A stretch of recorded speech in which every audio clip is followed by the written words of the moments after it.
Ikinwento ng isang ginang ang kanyang naging karanasan matapos pong abutan ng panganganak sa loob ng tren ng LRT Line 1 kahapon.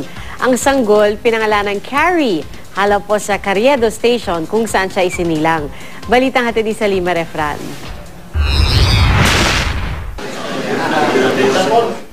Kuhang-kuha pa sa CCTV ang hindi mapakaling mga gwardyang ito ng LRT Doroteo Jose Station. Isang buntis na pasahero kasi ang inabutan ng panganganak sa loob mismo ng tren sa Carriedo Station. Sa Pabella Hospital kung saan dinala mag-ina, inabutan kong nasa maayos ng lagayan ng anak na si Darlene at ang cute at malusog na si Baby Carrie, halaw sa stasyong Carriedo.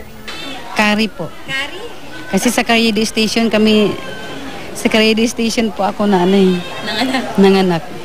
Kwento sa akin ni Darlene, papunta na talaga siya ng ospital, kaya kasama ang asawa sa tren. Pero di na siya umabot.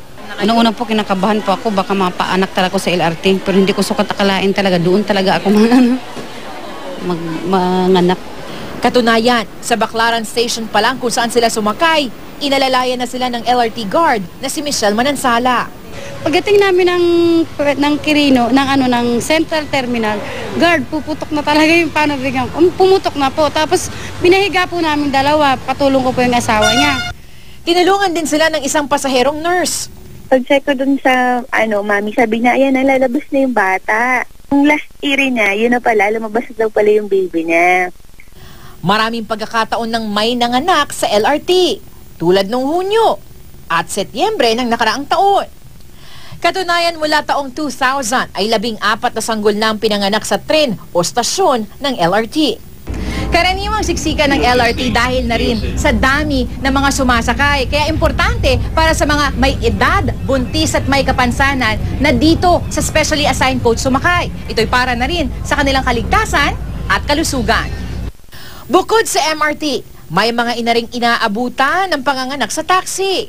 O kaya wala nga sa biyahe tulad ng nanay na ito na nanganak sa Manila Bay. Paniwala ng ilang grupo, may iiwasan sanang alanganing panganganak ng ilan kung may akses sa impormasyon ng mga ina. Ibang usapan pa ang sitwasyon sa maraming probinsya kung saan maraming lugar ang malayo sa mga pampublikong ospital o kahit health center. Dati nang iginiit ng palasyo na patuloy na hinahanapan ng solusyon ng pamahalaan ang mga suliraning ito. Salima Refran, GMA News.